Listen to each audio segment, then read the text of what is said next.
Boa noite, graça e paz. Uma alegria e um privilégio que o Senhor nos dá, né? E uma responsabilidade também poder compartilhar com vocês algo que o Senhor tem ministrado no meu coração. Pode se assentar. Quantas aqui já pesquisaram, já pararam para pensar um pouquinho a respeito da fabricação de pérolas? Alguma aqui já teve essa curiosidade? A Leilinha, outras também. Então, a pérola em especial, esse é o tema que a gente vai falar um pouquinho, é uma joia que sempre me encantou pela sua delicadeza, pela sua beleza, mas eu confesso para vocês que eu nunca fui a fundo saber o processo, sabia que vem de uma ostra e tudo mais. E quando a pastora fez, falou para eu estar ministrando, coincidentemente, eu ouvi uma ministração sobre esse tema. E eu achei tão profundo, tão especial, tão precioso da parte de Deus, que eu compartilhei com ela. Falei, pastora, assim, assado, o que você acha? Não, ministre, fique à vontade. Inclusive, agora vai ter até um congresso sobre esse tema, né? Pastora Ana Paula Valadão, muito usada nessa área. Então, claro que eu não vou compartilhar na totalidade como ali elas, inclusive, vão ministrar esse congresso, mas que aquilo que o Senhor colocou no meu coração, conforme cada uma de nós precisa ouvir, receber e ser edificada hoje, assim aconteça. Então, esse tema pérola, eu escolhi o texto de Provérbios 31:10. Só a parte B ali, a Mari colocou todo, é um dos versículos mais lindos da Bíblia, que fala, mulher virtuosa, quem achará? O seu valor muito excede o de finas joias. Você veja que texto maravilhoso que o Senhor diz a nosso respeito. O valor que nós, mulheres, temos aos olhos de Deus. Ele excede, ele vai além. Podemos dizer que ele é incalculável. Ele excede o de finas joias. Mas hoje a gente vai falar um pouquinho a respeito da pérola. O que seria essa pérola, trazendo para a nossa realidade esse significado dessa pérola? Significa a superação de cada uma de nós, mulheres. O testemunho que cada uma tem de vida, restaurações, curas profundas, dores que nós superamos, feridas que cada uma de nós já passou e ainda vai passar. Essa escolha que nós fazemos de encarar a nossa vida todos os dias, todos os anos, eu não sei como tem sido, esse teu ano em especial, ou a tua jornada. Algumas aqui eu conheço a história, sei que são mulheres guerreiras, vitoriosas, mulheres que superaram grandes coisas. Mas, assim como o Senhor foi me trazendo esse entendimento, e eu achei tão profundo, eu falei, quanto mais nós aprendermos como lidar com essas fases da nossa vida, eu quero te dizer hoje que nós vamos passar por muitas dores. A própria psicologia já ensina que as mulheres têm fases de transição na sua vida. Então, nós vamos passar, aqui eu vou falar um pouquinho com vocês, aproximadamente de 9 fases. Então, é inevitável. Se nós tivermos o entendimento correto, se nós buscarmos o Senhor da forma correta, isso vai se tornar mais fácil de ser superado. Talvez o tempo vai ser mais rápido, esse processo. Então, essa pérola é isso, representa a superação das dores da mulher. Então, podemos dizer que nós simbolizamos uma ostra. E falando um pouquinho dessa ostra, achei tão fascinante. Essa ostra, para ela poder produzir essa pérola, é fruto de um sofrimento muito grande. Não sei se você ali tem a imagem, essas conchas, mas para gerar essa pérola, ela precisa sofrer o quê? A presença de um parasita ou de uma areiazinha, vamos colocar assim como um cisquinho, que invade ali o seu corpo, e naquele processo de dor ali, ela precisa gerar camadas e camadas e camadas, cobrir aquele cisco, aquela areia, até aquilo chegar num ponto que traga um conforto para ela. E aquele conforto ali se transforma em algo precioso, algo maravilhoso, algo que vai ser essa pérola. Então, trazendo para a nossa realidade, quantas de nós já enfrentamos tantas coisas, mas fizemos escolhas, decidimos. E da parte de Deus, Ele quer que a gente faça assim como essa ostra. Que nós possamos fazer escolhas que tragam essa ferida sarada, curada, e que isso seja, né, um testemunho para o mundo. Que seja belo, que seja edificante, que gere vida, que gere salvação para as pessoas. Eu amo muito o versículo da palavra que diz: com a mesma consolação que vocês são consolados, vocês vão consolar a outros. Então, tudo que nós passamos, né, a palavra também fala que todas as coisas cooperam para o bem daqueles que amam a Deus. Então, há um propósito, há um porquê. Mas, sem dúvida nenhuma, se nós enfrentarmos tudo isso sozinhas, fica muito difícil. E talvez você está me ouvindo aqui e está pensando: você não sabe o que eu tenho passado, eu estou numa situação aí há muitos anos, isso tem se arrastado por muitos anos, mas que o Senhor te dê essa graça e esse entendimento, e que hoje você se permita, assim como essa pérola, deixar ser trabalhada e gerar dessa situação tão difícil, essa pérola que vai ser produzida aí através dessa tua situação. A palavra pérola, ela vem do latim, e ela é chamada de pirla. Olha que interessante, pirla significa lágrima. Então a pérola é a lágrima da ostra.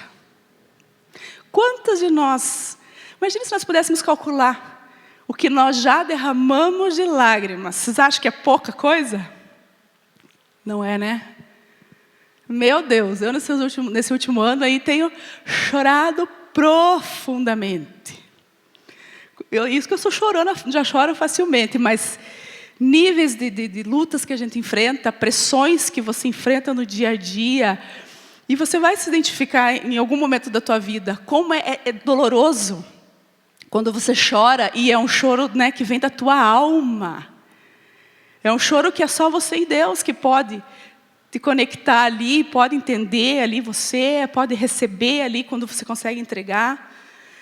Então, queridas, as lágrimas, elas são para essa vida. O Senhor Jesus já nos alertou que no mundo nós teríamos aflições. Dificilmente, né, a aflição não vem às vezes através de um choro, de uma dor, através das lágrimas. Mas qual que é a boa nova? A eternidade não vai ter nada disso. Então, que nós choremos tudo que tiver que chorar aqui, mas que sejam lágrimas, como a palavra fala, né? Se for na presença do Senhor, Ele vai recolher ali nos seus odres, e aquilo fica registrado. E o Senhor não só registra, a Bíblia fala que Ele ainda devolve para nós ali, em forma de vitórias, em forma de conquistas, em forma de respostas, como a pastora falou, em forma de intervenções, em forma de milagres. Então, eu quero dizer para você, se você tem chorado, mas se for na presença do Senhor, essas lágrimas todas estão sendo colhidas e registradas. Tem uma diferença quando a gente faz isso. Às vezes, quando você vai desabafar com uma pessoa e chora ali para aquela pessoa, às vezes é bom, alivia, traz até uma certa paz. Mas fazer isso na presença do Senhor, não tem nem comparação. A palavra fala que um coração contrito e quebrantado, o Senhor jamais vai desprezar. Então, que nós sejamos mulheres cada dia mais quebrantadas, rendidas e entregues aos pés do Senhor. Eu queria falar um pouquinho agora com vocês a respeito dessas fases que toda mulher vai passar. E eu sei que muitos que estão aqui, todas nós, não tem como fugir. Em alguma dessas fases você está. Eu sei que muitos de nós já passamos várias fases. Eu sei que as mais velhinhas já estão nessa última fase. Mas que o Senhor nos dê esse entendimento e nos dê essa graça para superar cada fase com a sua ajuda. Então, a primeira coisa que a gente precisa entender, o novo ele precisa chegar na nossa vida. Mas se nós não formos mulheres desconstruídas, não tem como sair esse velho para o novo entrar. Então, o Senhor precisa trabalhar nas nossas estruturas, nas nossas bases, nas nossas estacas, podemos colocar assim, humanas, na nossa humanidade. Ele precisa remover tudo isso. E a mulher por si só, ela, apesar de ser colocada como sexo frágil, eu vejo que nós temos uma estrutura muito forte. Muito forte. Né? Nós temos, é só nós compararmos o nosso dia a dia. Quantas coisas você dá conta de fazer no teu dia? Pense um pouquinho. Compare com o homem. não faz nem a metade.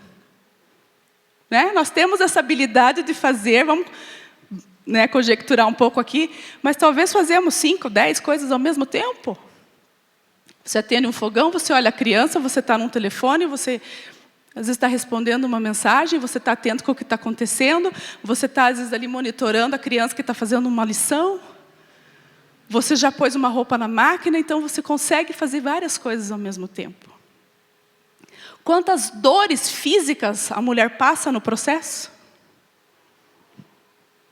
Só o nosso processo mensal aí, para quem ainda menstrua, para algumas é tão doloroso, é tão terrível. Né? Sentir dores, sentir cólicas, sentir desconforto. Até o pastor Cláudio Duarte brinca muito, né? Só mulher para sangrar 7 dias e reviver e ficar algo extraordinário e maravilhoso. Então nós temos essa estrutura. Mas, queridas, muitas vezes essa fortaleza que nós vamos adquirindo no decorrer da vida, ela se torna até um empecilho diante de Deus. Porque nós queremos aí fazer da nossa forma. Não, mas eu sei, mas eu sou competente, eu já tenho a minha vivência, eu sou uma pessoa madura, eu já passei tanta coisa. E isso acaba se tornando um atrapalho nesse processo. Então, muitas vezes a gente está numa fase aí, está emperrada, porque está sendo gerada na força do nosso braço. Então, que nós consigamos entregar essa situação para o Senhor hoje. Então, a primeira fase que eu queria compartilhar com vocês. Traumas inesperados. Não temos como não passar por essa fase. Esses traumas nós podemos aqui, de uma forma muito resumida, compartilhar que muitas vezes eles já passaram a existir na nossa vida desde o ventre materno. Desde a nossa gestação, desde a forma que fomos concebidas. Vamos pegar o exemplo de uma pessoa que é fruto de um estupro, fruto de um abuso. Uma pessoa que foi tentada ali ser abortada e Deus não permitiu aquele aborto ter sido realizado até o final. Então são marcas muito profundas. Um trauma que você não esperou. Mas pode ter acontecido na tua vida. Né? Abandono dos pais. Todos nós em algum momento vamos passar por rejeição. Seja na fase gestacional, seja na fase da infância, seja depois na fase de adolescência, até a fase atual. O mundo nós sabemos que já nos rejeita, né? Pessoas, ambiente, sociedade, enfim. Abusos, como eu já falei aqui. Então, traumas que nós não planejamos, ninguém busca isso. Infelizmente, eles acontecem nas nossas vidas. Outra fase que nós podemos colocar também, mudanças que até de primeiro momento, elas foram planejadas. Eu me planejei, eu organizei, mudar de casa, mudar de emprego, mudar de cidade, mudar de país. Talvez você tentou, lutou, batalhou pelo teu casamento, mas infelizmente o divórcio foi inevitável. Você até tentou planejar que esse processo não fosse tão doloroso, mas qualquer uma dessas situações aqui vão trazer algum tipo de dor. Uma demissão não esperada, seja para você ou seja para o seu cônjuge, como isso afeta profundamente sua casa, sua família. A pastora falou muito de finanças, como finanças desestrutura totalmente um lar, afeta todas as pessoas, o casal perde ali, muitas vezes a harmonia ali, né, o bom senso, a sensatez por preocupação, o estresse toma conta da casa, isso vai acabar, né, respingando, podemos colocar assim, refletindo nas crianças. Então, finanças tem uma dor gerada ali de uma desestruturação muito grande. Talvez você está passando por essa situação. O que mais aqui? Qualquer tipo de mudança, por mais planejada que seja, ela vai trazer algum tipo de desconforto. Talvez você estava já habituada a um certo padrão com os teus filhos, com a tua casa, você teve que mudar radicalmente isso. E está difícil você conciliar isso com os teus filhos. Quantas coisas a gente precisa enfrentar? Fases que nós não temos como pular. Coisas que nós não estávamos esperando. Outra fase aqui que nós podemos abordar, a vida da mulher adulta, mas ainda está solteira. Quantas hoje, né, mulheres solteiras cristãs que estão aí debaixo de pressão, cada dia mais, né? A pastora falou dos filhos na faculdade, quanta pressão ali pelo teu comportamento, se você não bebe, se você não fuma, se você não transa, se você não fica, se você não faz isso ou não faz aquilo, você não se enquadra, você não é aceito naquele ambiente, e aquela pressão e aquela cobrança. Mas como assim? Quando que você vai casar? O que está acontecendo? Eu tinha uma conhecida minha, quando eu me converti, ela foi usada no processo ali no início. E aí depois eu acabei, né, mudando de emprego e tal, perdemos o contato, reencontrei ela muitos anos depois. E sempre que eu reencontrava ela, ela dizia assim, cadê a aliança? Não está noiva ainda? Mas o que está acontecendo? Não é possível, tem alguma coisa errada. Sempre que eu encontrava essa pessoa, ela vinha para mim e fazia, e na época ainda até então, realmente eu estava solteira. Não tinha ninguém, não tinha nada, né? Então, se na minha época, há 15 anos atrás, já era essa pressão, imagino agora. Né? Os nossos filhos, para quem tem filhos, como será, né, essa geração? Então, quantas mães aflitas, né, angustiadas, dores, né, dessa mulher solteira, dessa jovem solteira, e muitas vezes da própria família. Outra fase, aí o início do casamento. Quantos de nós, muitas vezes, né, romantizamos, ai, vai ser assim, vai ser assado. Né? Eu posso compartilhar desse testemunho para vocês, que pela graça de Deus foi tudo planejado, foi tudo organizado, foi tudo estruturado. Eu fiz curso de noivos, nós fizemos isso, nós fizemos tudo, digamos assim, seguimos todos os passos.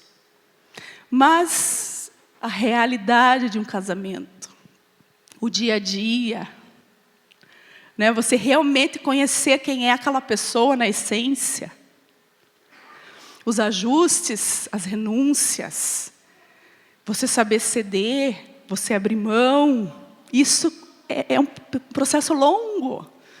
Não sei você, mas eu, como tenho um temperamento bem forte, então, um processo que ainda, com o passar dos anos, vai se ajustando, vai se afunilando, vai melhorando. Mas não é fácil. Quando você assume uma aliança diante de Deus, nenhum momento eu creio que a gente pensa assim, não, a palavra divórcio nunca passará pelos meus lábios. Eu nunca vou proferir nada a respeito de divórcio. E daqui a pouco, numa discussão, daqui a pouco, no calor do momento, daqui a pouco as coisas estão se desgastando. Quando você vê, você fala de separação. Se você está passando por uma fase difícil financeira, você se depara com uma seguinte expressão, vamos vender tudo que nós temos e vai cada um para o seu lado. Fico com os meus filhos e você vai para o teu lado. Então, coisas que nós julgamos inquebráveis, coisas que você julga que nunca vai mudar, nunca vai ruir. Não, minha estrutura ela é firme. Amém. Mas eu estou falando para vocês da vida como ela é. Nós estamos falando aqui da realidade. Aquele dia que você está com aquela TPM explodindo, que você quer ter um domínio próprio, mas quando você vê, você já falou horrores, já murmurou que não devia. A pastora tem falado muito conosco ao longo de cada culto, e no último especial ela falou dos processos. Como não é fácil a gente se submeter, a gente aprender a se humilhar. Então, queridos, são fases. Tudo que eu estou falando aqui para vocês não tem nada de novidade. Só estou te trazendo um entendimento de que não vamos conseguir pular essas fases. Em algum momento da nossa vida, nós vamos passar por essas coisas. Então, você desimaginar esses ideais que você trouxe ali para o teu casamento, coisas da forma que você foi criado, da forma que ele foi criado, ajustar tudo isso, trazer um equilíbrio. E depois, quando já vem os filhos, vai ficando cada vez mais difícil. Então, a gente precisa de muita graça. Quantas vezes você faz, talvez não pensando no cônjuge, mas você faz por amor aos seus filhos. Por temor. Você vai, você se acerta, você se reconcilia, você pede perdão, você ora, porque você quer gerar uma harmonia no teu lar. Porque se você não manter essa harmonia, os teus filhos vão receber toda aquela opressão ali, aquela negatividade, as brechas que muitas vezes são abertas. E aí, queridos, a próxima fase é a chegada da maternidade.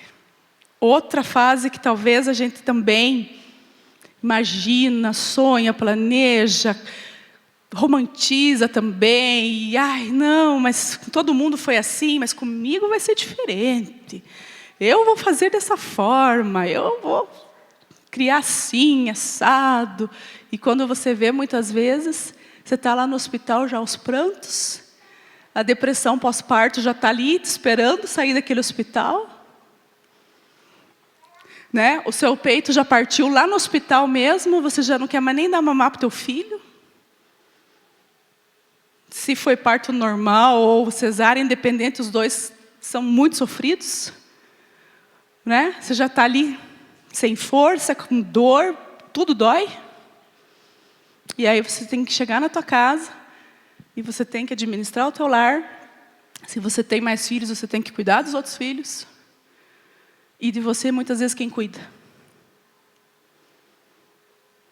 Você tira uma força que eu vejo que só vem de Deus. Você não dorme, mas o teu filho dorme. Você não come, mas o teu filho come. Um sofrimento, uma dor ali. E quantas, né, ficam com essa dor profunda da alma que é a depressão. Então, coisas que nós romantizamos, tudo que idealizamos, isso eu estou falando para aquelas que conseguiram gerar. Mas e aquelas, talvez, que estão no processo da tentativa de engravidar? Eu tive 4 gravidezes para ter 2 filhos. Primeira, aparentemente tudo bem, tudo ótimo, tudo tranquilo, aquela alegria, primeiro filho. Com 3 meses tive um sangramento, fui para o hospital, fui fazer o exame. Não, mas a sua gestação é uma gestação anembrionária, não gerou embrião. Como assim? Nunca tinha ouvido nada a respeito. Não, você vai precisar ficar aqui, vamos fazer uma curetagem. Não tem bebê. Como assim não tem bebê? Aquele impacto, aquele choque, aquele trauma. Eu lembro que era ainda na época o hospital evangélico. E eu lembro que eu passei aquela noite ali, a pastora ainda lembro que queria muito passar a noite comigo, acho que o Julian. Falei, não, eu passo. Amanheci acordada, só ouvindo o choro daquelas crianças. Eu dizia, meu Deus. E aquela música do Kleber Lucas me vinha na cabeça a noite inteira. O melhor de Deus ainda está por vir. Mas aquela dor inevitável. E eu lembro que foram dias tão difíceis depois ali. Uma dor na alma, uma incompreensão. Você quer respostas. Mas estava tudo bem, eu não tinha nenhum problema de saúde, o porquê. Aí a resposta do médico, isso é muito comum. Primeira gestação, a maioria das mulheres perde e tal. Espere mais um pouco e tente de novo. Passou um ano, engravidei novamente, até então não tinha dificuldade para engravidar. Isso foi mais ou menos final de novembro. Eu lembro que no culto de Ano Novo, era a virada do Ano Novo, eu comecei a ter sangramento de novo. E eu lembro que bem na virada da meia-noite que nós entramos orando e clamando, eu lembro que eu orei.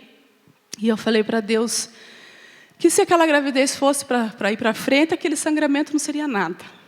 Mas se não fosse, também estava nas mãos do Senhor. Porque da primeira experiência eu tive que fazer toda uma caminhada. De exercer a fé, de se posicionar na palavra, de declarar a palavra. E eu lembro que eu citava aquele versículo de Jó, né? Deus deu, Deus tirou, louvado seja o nome do Senhor. Mas foi um tempo ali. Da segunda experiência, eu lembro que eu já estava mais, digamos assim, um pouco mais resistente. E aí, tive esse segundo aborto totalmente espontâneo, fiz ultrassom, o médico falou, não precisa fazer nada, não precisa ir para o hospital, foi totalmente, né, saiu totalmente. E eu lembro ali que me gerou uma indignação interior. Eu falei, não, mas isso não é possível, 2 perdas. Se um médico está me falando uma coisa, mas por que isso na prática está diferente? Eu vou buscar recursos. E aí eu lembro que eu fui no geneticista, contei a experiência para ele, ele falou, não, realmente, 2 abortos já é um alerta para nós investigarmos. Vamos ver o que tem. E eu fiz um monte de exames ali, o Júlia fez também. A única coisa que ele achou, ele falou, olha, o hormônio da prolactina, que é o que produz o leite materno, está um pouquinho alterado teu. Pode ser que seja isso. Me deu uma medicação, eu lembro que era um comprimido minúsculo. Tomei vitaminas ali. Isso foi dia 10 de janeiro, eu nunca esqueci. Então, na passagem do ano ali, eu tive o aborto. Dia 2 eu fiz ultrassom. Dia 10 eu consultei com esse médico. Em abril eu engravidei da Larissa. Engravidei da Larissa, eu lembro que daí o Dr. Carlos dizia assim, um passo de cada vez, não vamos ainda soltar fogos. Guarde lá, segure lá essa informação até o 3º mês, depois vocês contam. E aquela mistura ali, de você administrar toda essa fase, meu Deus, será que agora vai dar certo, será que vai e tal. Quando eu fiz o ultrassom, aquele morfológico, né, de 3 meses, ele já me pediu que estava tudo ok. Ele falou, agora divulguem, ele brincou, publique, celebre, está tudo bem e tal. E a gravidez correu tudo bem, né, tudo conforme esperado, ela veio, aquela alegria, mas junto esse monte de coisa que eu já citei aqui para vocês, que a gente acha que é uma coisa e na prática é outra. Mas, né, talvez você está nessa fase. Pós-filho, não sei, perdas, mas independente de qual fase você esteja relacionada à maternidade. Talvez você ainda está lutando com uma depressão. Há muitos anos você já teve teus filhos, mas ainda essa depressão te persegue. Que o Senhor possa te ajudar a superar essa fase. Que você possa estar buscando isso, né, no final, quando nós formos ter ali um tempo de oração. Próxima fase. Essa eu ainda não estou. A entrada dos filhos na adolescência. Essa eu tenho só acompanhado as que estão nessa fase. E pelo que eu vejo da Larissa com os seus 8 aninhos, já fico meio assustada. Imagino quando chegar nessa fase. Tamanho do desafio, né? O mundo que estamos vivendo, a geração que eles são. Tudo que cerca, os perigos, a rebeldia, más companhias, né, os vícios. Larissa chegou hoje da escola, faceirinha com livro, porque agora estão na fase das leituras e leituras. Harry Potter. Chegou lá com o livro. O pai dela falou, não, esse livro não é para você. Esse livro não é para você, só fale para tua amiga que você não tem idade para ler esse livro. Não entendeu muito, né? Porque ela é muito argumentativa, não sei quem que ela puxou. Mas como assim? Mas é um livro bonito. Mas eu comecei a ler, mas eu achei interessante. Falei, isso no horário do almoço. Falei, Larissa, agora não vai dar tempo de nós conversar, filha, depois a mãe te explica melhor, tá bom? Já ficou. Então, esse é um pequeno exemplo, né? Mas vocês imaginem quantas coisas que nós precisamos de muita graça, de muita sabedoria, como a pastora falou, de muito entendimento, de muito conhecimento, de muita intercessão pelos nossos filhos, principalmente, porque não é fácil. Próxima fase. Vai se identificando aí. Não sei qual que você está, talvez todas que eu falei até agora, eu já passei todas. Saída dos filhos de casa e a meia-idade. Aqui já é para as que já casaram, seus filhos, né? Talvez você pensa, puxa, né? 3, 4, não sei quantos filhos cada uma tem. Já saíram todo mundo, ficou só você e o seu marido. E agora você olha para aquele ser e você pensa, né? Quem é você? Ficamos só nós dois. Você viveu em função do seu marido, a vida, dos seus filhos a vida toda. Sempre muito ativa, muito envolvida, muito em tudo. E agora? aquela sensação de solidão, aquela sensação de abandono, né? Acabou. O ninho, como diz os psicólogos, está vazio. É uma fase também dolorida, que você precisa estar administrando. Talvez não pode falar, não pode se queixar para um, para outro, né? Muitas vezes está aí sofrendo, guardando, chorando. Então vejam quantas fases de transições na vida das mulheres. Fases que todas nós vamos passar. Próxima fase, essa aqui eu vejo que é uma das mais difíceis e mais dolorosas, mais só quem está passando na pele para poder falar. Morte dos pais. Uma dor inimaginável. Que é só realmente, né, o Espírito Santo para nos ajudar, para te ajudar se você está passando por isso. Eu quero te dizer que talvez você pense assim, não, eu estou nesses processos aí, mas eu ainda não consegui produzir uma pérola.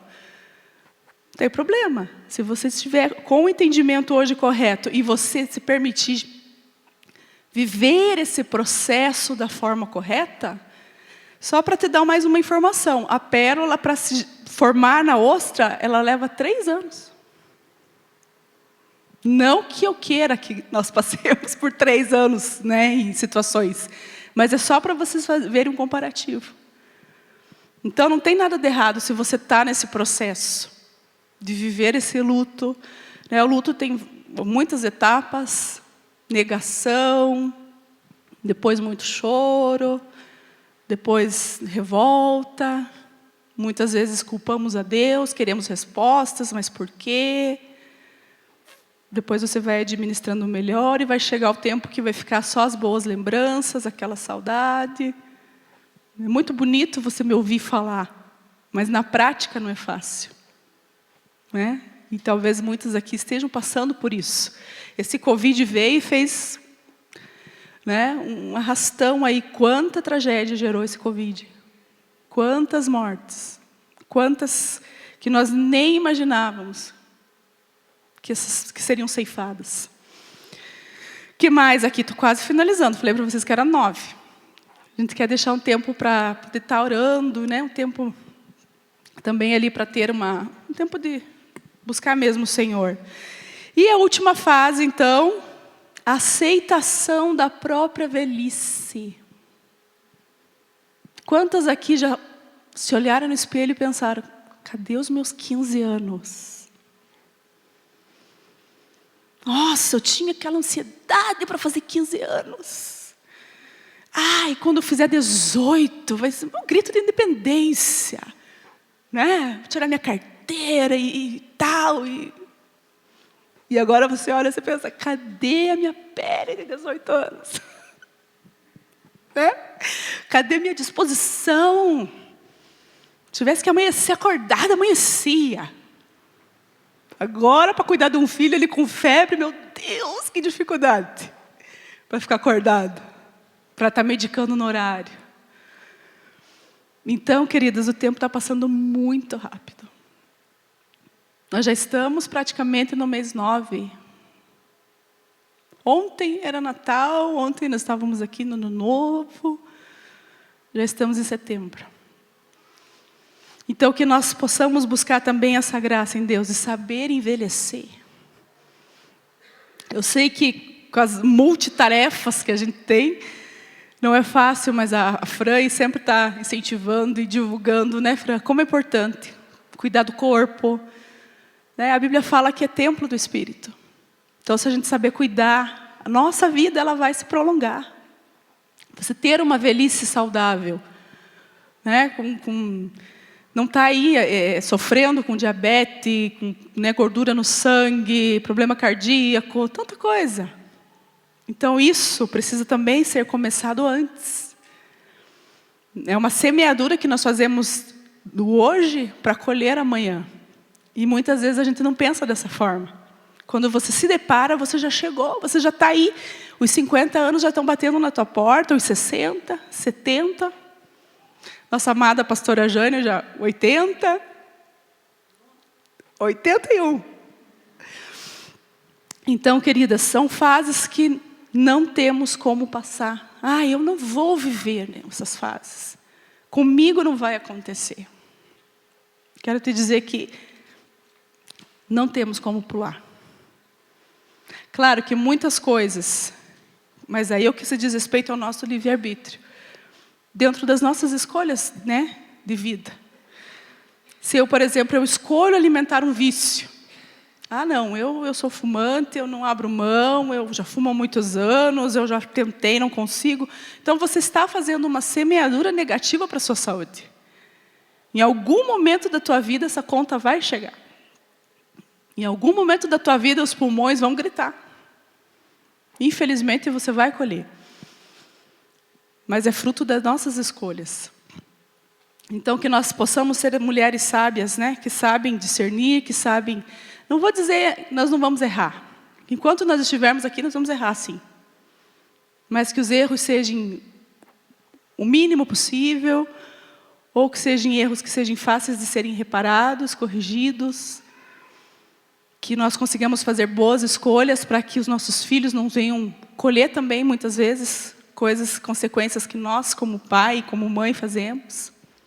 Você que identificou alguma dessas fases, você que reconheceu que está muito difícil o que você tem passado, e você quer hoje entregar aos pés do Senhor, você quer que nós possamos orar com você, abençoar a tua vida, tirar esse fardo dos ombros. Talvez você tenha carregado tua casa, né, nas tuas costas, e tem sido muito difícil.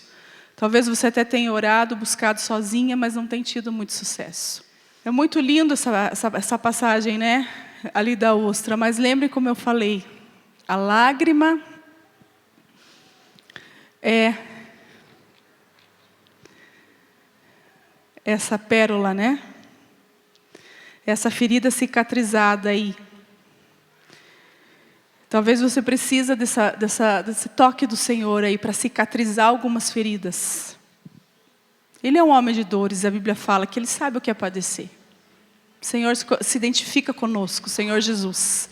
Ele levou sobre si todas as nossas dores. Todas as nossas dores. O trauma mais terrível que você possa imaginar, o Senhor Jesus se identifica porque Ele conhece.